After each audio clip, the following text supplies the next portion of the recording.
El doctor Allen no abrió la boca de golpe. No soltó los papeles sobre la mesa. No llamó a una enfermera. No hizo ningún gesto dramático. Simplemente se quedó quieto. Volvió a leer la hoja que tenía en la mano una vez más. Luego levantó la vista hacia mí, hacia Earl Roger, y no dijo nada durante lo que se sintieron como 4 segundos completos. 4 segundos son mucho tiempo cuando tienes a una niña dormida en tu regazo. 4 segundos son una eternidad cuando esa niña es tu nieta.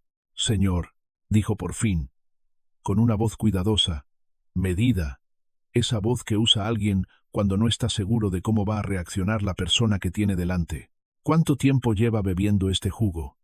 Ruby, que acababa de cumplir 7 años el viernes anterior, la cumpleañera a la que yo había fallado, estaba profundamente dormida contra mi hombro. No estaba echando una siesta normal. No estaba cabeceando. Estaba apagada. Era esa clase de sueño que no corresponde a un martes por la tarde.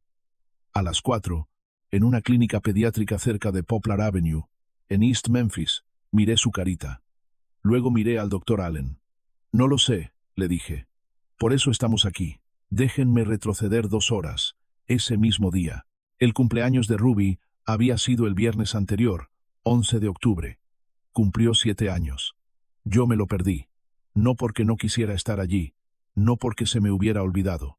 Había pasado toda esa semana tirado en cama por culpa de una rodilla mala, la misma rodilla con la que llevo discutiendo, y para cuando me sentí lo bastante humano como para manejar, la fiesta ya había terminado, el pastel ya se había acabado, y mi nieta había cumplido 7 años sin que yo estuviera en la habitación.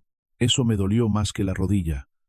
No podía dejar de imaginármela sentada frente a la mesa, con las velas encendidas, mirando alrededor para ver si yo aparecía. Así que el martes 14 de octubre, alrededor de las 2:15 de la tarde, me arreglé, puse una bolsa grande de regalo color morado en el asiento del pasajero y manejé desde mi casa, cerca de Exeter Road, en Germantown, hasta Collierville.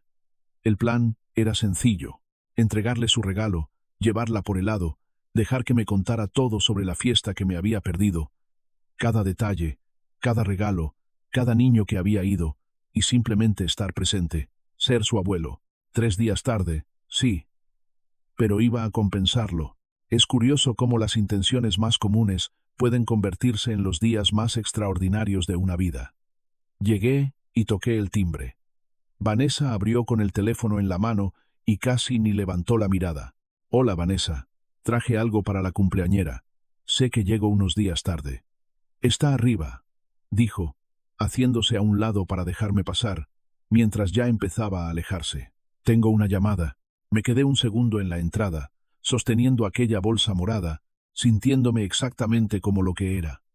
Un abuelo que se había perdido el cumpleaños de su nieta y que aparecía 3 días después, intentando reparar el daño con un peluche. Muy elegante. Earl. Subí las escaleras. El cuarto de Ruby es la segunda puerta a la izquierda. Ella misma había pintado un letrero para la puerta, letras rosadas que decían, «Cuarto de Ruby». «Toca, por favor». Toqué. «Ruby Boog, soy el abuelo». Silencio. Luego, oí un movimiento suave. Después, la puerta se abrió y Ruby apareció allí, y sentí algo frío atravesarme el pecho. Se veía mal. No mal como cuando un niño tiene fiebre o moquea. No era esa clase de mal. Se veía pesada. Sus ojos estaban lentos, un poco desenfocados, como si me mirara a través del agua. «Abuelo», dijo. Sonrió, pero la sonrisa llegó tarde, como un mensaje de texto que tarda demasiado en enviarse. «Hola, cumpleañera», dije, manteniendo la voz tranquila. Me agaché hasta quedar a su altura. «Perdón por perderme tu fiesta, bichito. ¿Todavía estás celebrando?» «Ajá», respondió. Se apoyó contra el marco de la puerta. «Solo tengo sueño». «Sueño». Miré mi reloj. Eran las 2 de la tarde. Ella se encogió de hombros con ese gesto de 7 años que dice que los adultos hacen demasiadas preguntas. Entré y me senté en el borde de su cama. Le di la bolsa. La abrió despacio. Más despacio de lo que cualquier niña de 7 años abre un regalo, se los aseguro. Y cuando sacó el regalo, el elefante, sonrió. Esta vez Sí, fue una sonrisa verdadera, amplia, cálida, completamente suya. La voy a llamar Grace, dijo. Es un nombre perfecto. Sostuvo a Grace frente a ella y la miró durante un momento, como los niños miran las cosas que ya saben que van a amar. Luego la colocó con cuidado sobre la almohada, justo en el centro, como si le hubiera estado guardando ese lugar. Y después se quedó callada. Ese silencio particular que hacen los niños cuando están reuniendo valor para decir algo. Yo esperé. Ella levantó la vista hacia mí. Me miró de verdad, de esa manera en que solo me mira cuando quiere asegurarse de que nadie más pueda oír. Se inclinó hacia mí y puso sus dos manitas sobre mi rodilla. Mi corazón ya lo sabía. Mi cabeza todavía no había alcanzado a entenderlo. Abuelo, susurró, ¿puedes pedirle a mamá que deje de poner cosas en mi jugo? Me da sueño y no me gusta. La habitación no empezó a dar vueltas. Mi corazón no explotó. No la agarré por los hombros ni le pedí que lo repitiera. Solo asentí una vez, despacio, como si me hubiera dicho la cosa más normal del mundo. Está bien, mi amor. Me puse de pie y le tendí la mano. Vamos a dar un paseíto. Quiero que entiendan algo sobre mí. No soy un hombre dramático, pero sé cuando algo está mal, del mismo modo en que sé cuando un motor está mal. No siempre lo escuchas. A veces solo lo sientes en el volante. Una vibración, un tirón, algo que no está bien, y tu cuerpo lo sabe antes de que tu mente lo acepte. Bajé las escaleras. Vanessa seguía hablando por teléfono en la cocina, caminando de un lado a otro, riéndose de algo, riéndose. Voy a llevar a Ruby por un antojo de cumpleaños, dije. Helado. Solo nosotros. Ella hizo un gesto con la mano sin siquiera darse la vuelta. Claro, está bien. Sí. Ni siquiera levantó la mirada. Abroché a Ruby en el asiento del pasajero de mi Ford 150 del 2009, azul oscuro. Todavía usa un asiento elevador. Una vez me dijo que la hacía sentirse como una princesa porque podía sentarse más alto.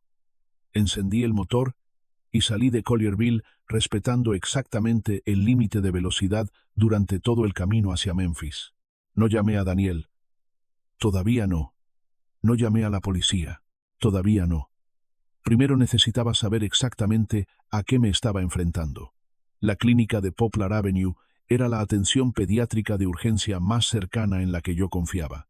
El doctor Allen había visto a Ruby 2 veces antes, ambas por infecciones de oído, y las 2 veces había sido directo conmigo sobre lo que pasaba y lo que no. Conocía su historial y, más importante aún, no le hablaba a la gente como si fuera tonta. Entré.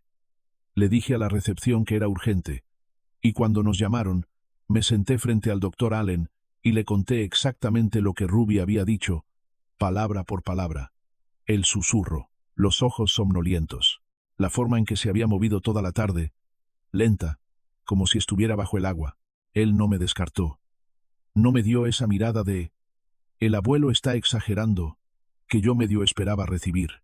Miró a Ruby, que estaba sentada en la camilla comiendo galletas de un vasito de papel como si aquel fuera el martes más normal de su vida, y ordenó un análisis completo de orina, un panel toxicológico. Todo. Tendremos algo en unos 40 minutos, dijo. Esperamos. Al minuto 30, Ruby bajó de la camilla, se acurrucó contra mi brazo en la silla y se quedó dormida. Simplemente se apagó, como si alguien hubiera bajado un interruptor. Me quedé muy quieto, mirando la pared, y pensé en Ruby parada en aquella puerta, con los ojos lentos, apoyándose como si necesitara que el marco la sostuviera. Pensé en el hecho de que casi no había ido ese día, en que casi había esperado hasta el fin de semana. ¿Y si hubiera esperado hasta el fin de semana? La puerta se abrió. El doctor Allen volvió a entrar. Tenía la hoja de resultados en la mano. La miró. Luego me miró a mí, y se detuvo. 4 segundos completos. Yo los conté.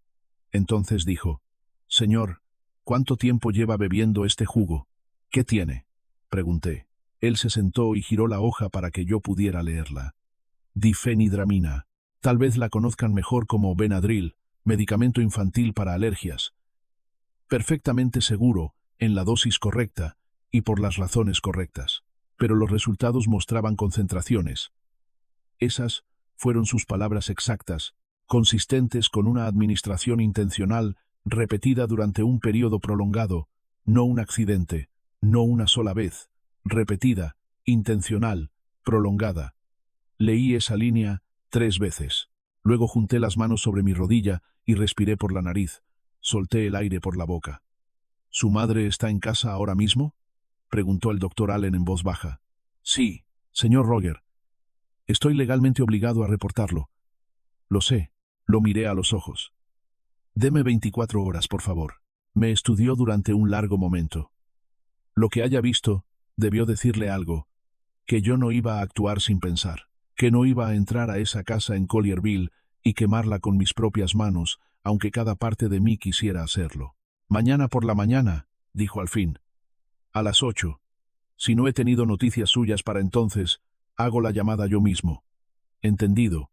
Nos dimos la mano. Cargué a Ruby hasta mi camioneta, la abroché y encendí el motor. Grace, el elefante, estaba metida bajo su brazo. El viaje de regreso a Germantown tomó 19 minutos. Lo sé porque conté cada uno. Ruby durmió todo el camino, con la boca apenas abierta, respirando estable. Una manita rodeaba al elefante de peluche, como si incluso dormida supiera que debía aferrarse a algo bueno. No llamé a nadie. Manejé exactamente al límite de velocidad y dejé que el silencio hiciera lo que el silencio hace mejor. Lo ordenó todo. Pensé en la busa morada, en los 3 días que había pasado sintiéndome culpable por perderme una fiesta de cumpleaños, cuando todo ese tiempo, justo bajo mis narices, algo mucho peor que un cumpleaños perdido le había estado ocurriendo a mi nieta en esa casa. Había pasado 33 años reconstruyendo motores rotos. Sabía que cuando el daño es lo bastante profundo, no se repara con ruido, se repara con precisión. Y yo apenas estaba empezando. Lo más difícil de descubrir una traición no es la ira, es el inventario. Volver a cada momento que descartaste, cada detalle que justificaste, cada alarma silenciosa que apagaste porque confiaste en la persona equivocada. Esa noche no dormí, no porque me estuviera derrumbando. Quiero dejar eso claro. Earl Roger no se derrumba. Me senté en mi sala con la lámpara encendida muy baja, una taza de café enfriándose en la mesa lateral, y pensé de manera metódica, como solía pensar cuando reconstruía un motor. ¿Qué sé? ¿Qué necesito saber? ¿Y cuál es el orden correcto para descubrirlo? Lo que sabía. Mi nieta había sido drogada repetidamente en su propia casa por alguien que debía protegerla. Lo que todavía no sabía, por cuánto tiempo, hasta qué punto, y sobre todo por qué. El por qué fue lo que me mantuvo despierto. Miércoles 15 de octubre, 6:47 de la mañana. Llamé a Daniel. No para contárselo todo. Todavía no. Primero necesitaba oír su voz. Necesitaba tomarle la temperatura antes de entregarle algo que iba a reorganizarle la vida entera. Contestó al segundo timbrazo. Ya sonaba como si llevara un rato despierto. Daniel siempre ha sido madrugador. Eso lo sacó de mí. Hola, papá. ¿Todo bien? Todo está bien, hijo. Oye, ¿cómo ha estado Ruby últimamente? ¿Has notado algo diferente en ella? Pausa. De esas pausas que significan que alguien realmente está pensando, no solo siendo educado. Ha estado durmiendo mucho. La verdad. Vanessa dijo que probablemente está en un estirón. Otra pausa. ¿Por qué? Estirón. Mantuve la voz tranquila. Por nada. Solo me perdí su cumpleaños y he estado pensando en ella. Oye, ¿estaría bien si viniera a quedarse conmigo una semana o 2? Un poco de tiempo con el abuelo. Me siento mal por haberme perdido la fiesta. Prácticamente, pude oírlo sonreír por teléfono. Papá, le encantaría. Déjame hablar con Vanessa. Te lo agradezco, hijo. Colgué y me quedé sentado con eso durante un minuto. Estirón.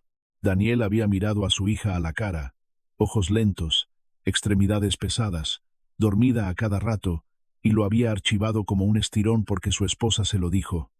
Eso no es un mal padre, eso es un padre con una venda en los ojos.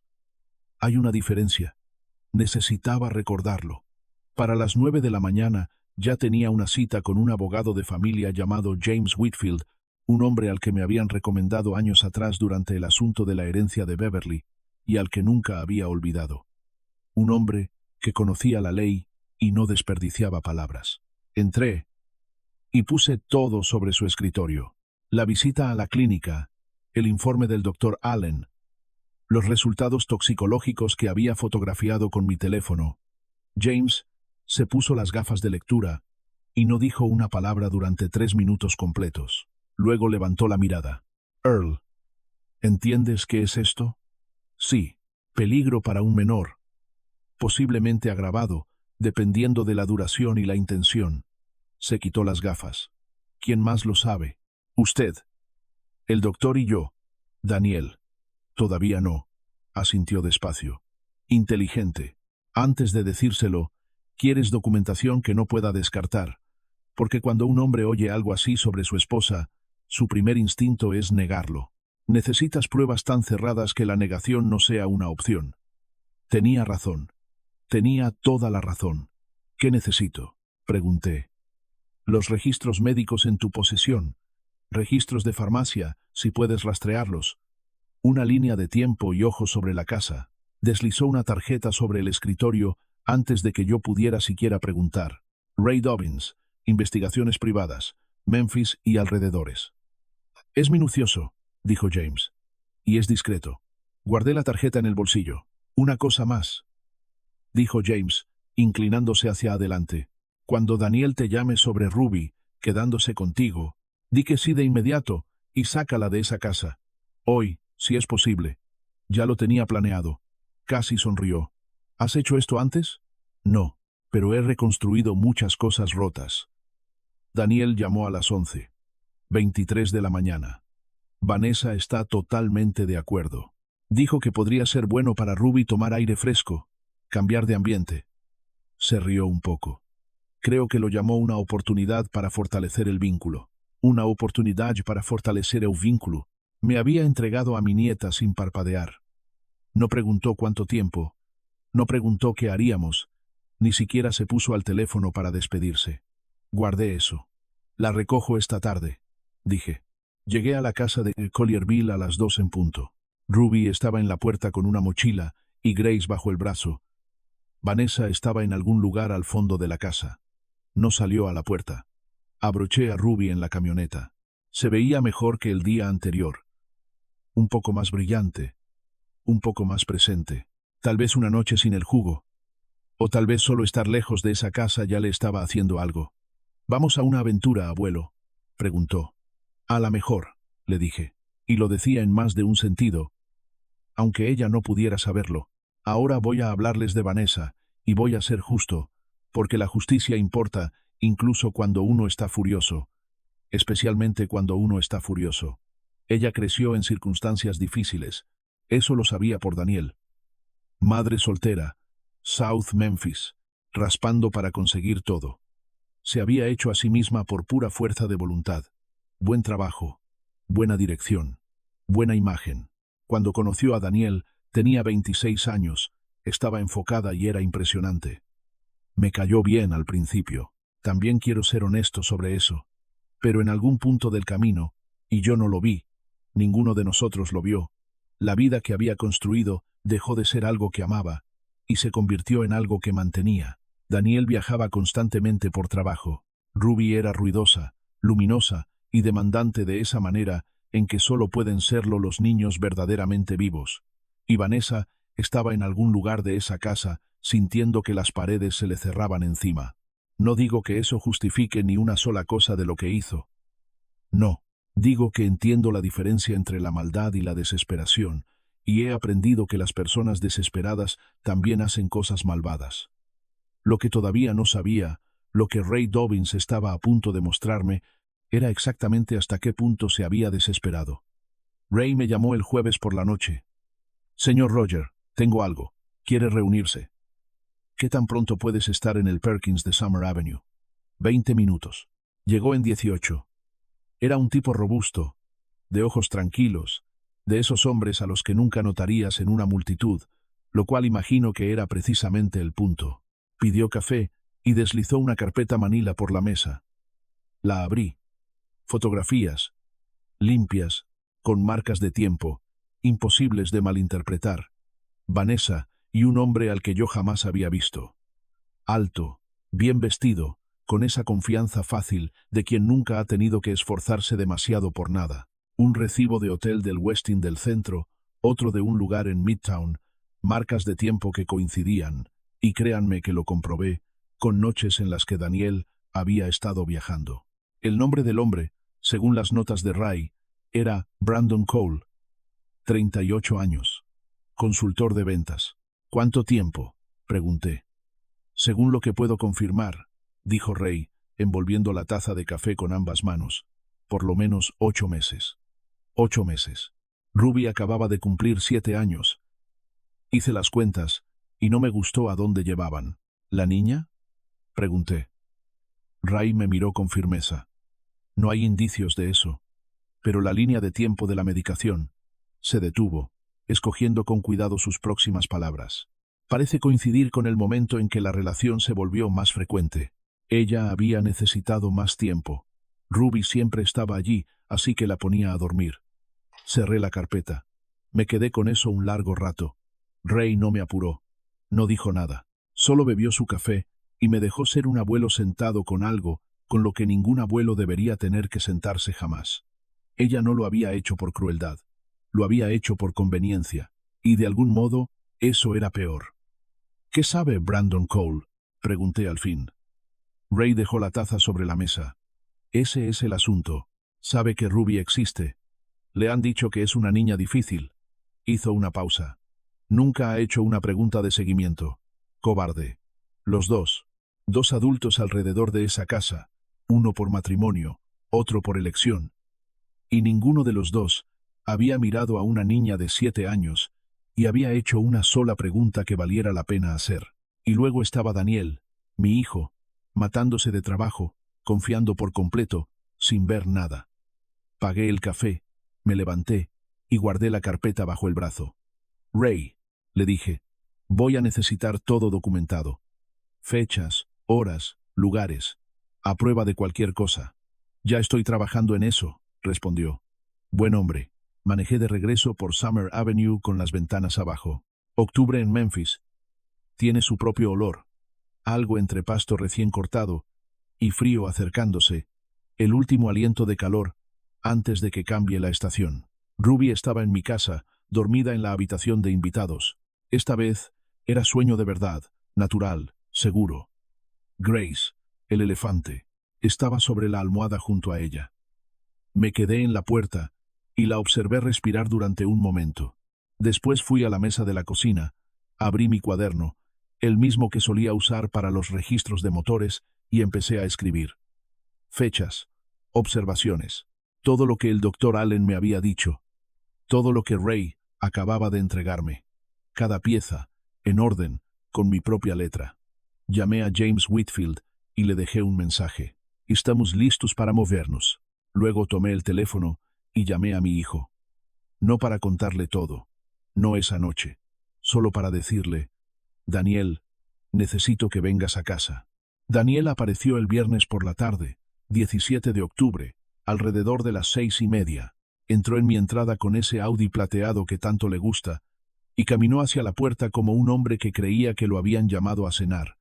Relajado, despreocupado, con la chaqueta sobre un brazo.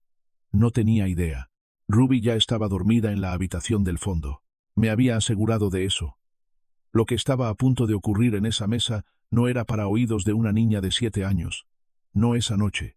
Nunca, si yo podía evitarlo. Había cocinado carne asada, pan de maíz. La misma comida que le preparaba a Daniel cada vez que la vida le ponía algo duro enfrente. Cuando reprobó sus exámenes en 3er año. Cuando su primer negocio se desmoronó a los 29. Él no sabía que era un ritual. Nunca se lo había dicho, pero lo había hecho cada vez. Hay cosas que uno hace sin explicación, simplemente las hace. Entró, me abrazó y miró alrededor. Huele bien. ¿Dónde está Ruby? Ya está dormida. Ha estado mejor, recuperando el color. Sonrió. Qué bueno. Necesitaba esto. Se sentó a la mesa. Entonces, ¿qué pasa, papá? Sonabas diferente por teléfono. Come primero, le dije. Me miró con esa misma expresión que me ha dado desde que tenía 12 años, esa que dice que estoy siendo raro, pero tomó el tenedor. Comimos. Lo dejé terminar. Lo dejé comer pan de maíz, servirse una segunda porción y beber su vaso de té dulce. Lo dejé estar cómodo, una última vez, antes de cambiarle la vida. Luego me levanté. Fui al mostrador y puse 3 cosas sobre la mesa frente a él: el informe médico, los registros de farmacia que James me había ayudado a rastrear y la carpeta de Ray. Volví a sentarme y no dije ni una sola palabra. Deja que la evidencia hable, Earl. Tú le enseñaste eso. Daniel me miró a mí y luego miró los papeles. Tomó primero el informe médico. Lentamente, como se toma algo cuando uno no está seguro de querer saber qué es. Lo leyó. Yo observé su cara. No explotó. No se derrumbó. Simplemente se quedó quieta, como un estanque justo antes de que algo rompa la superficie. Lo dejó sobre la mesa. Tomó los registros de farmacia. Los leyó también y los dejó. Luego, abrió la carpeta de Ray. Las fotografías estaban arriba. Cerró la carpeta después de las 2 primeras. La cocina estaba tan silenciosa que podía oír el zumbido del refrigerador. Entonces Daniel se puso de pie, muy despacio, muy controlado, y dijo: «Discúlpame un minuto». Caminó por el pasillo hacia el baño y cerró la puerta. Me quedé sentado en aquella mesa y esperé. «Tómate tu tiempo, hijo. Tómate todo el tiempo que necesites». Estuvo allí mucho rato, lo bastante como para que yo rellenara mi propio vaso de té. Lo bastante como para que el reloj de la cocina marcara 7 minutos completos. Cuando volvió, tenía los ojos rojos y la voz firme. Se sentó, miró la carpeta sin tocarla y preguntó: «¿Ruby sabe qué había en el jugo?» «No», le dije. «Solo sabe que la hacía sentir con sueño y que no le gustaba». Asintió una vez, despacio. «Bien». Se le tensó la mandíbula. «Todavía no necesita saber más que eso». Y justo allí, en ese momento, vi claramente a mi hijo. No al esposo con los ojos vendados. No al hombre que había archivado los ojos lentos de su hija bajo la palabra estirón y había vuelto a su laptop. Vi al padre, al verdadero, al que estaba debajo de todos los viajes, de todo el trabajo, de toda la confianza que le había dado a la persona equivocada. Todavía estaba ahí. Solo necesitaba que alguien le pusiera la verdad en las manos. «¿Desde cuándo lo sabes?», preguntó. «Desde el martes». Levantó la mirada. «Has estado sentado con esto desde el martes». Necesitaba que fuera irrefutable antes de traértelo. No quería darte algo de lo que pudieras convencerte de salir. Se quedó callado un momento. Luego, y no me lo esperaba, soltó una respiración breve, sin humor, casi una risa. «Reconstruiste todo el motor antes de mostrarme el daño». «Costumbre», dije. Miró la carpeta una vez más. Luego la empujó a un lado y sacó su teléfono. «Necesito el número de James Whitfield», dijo.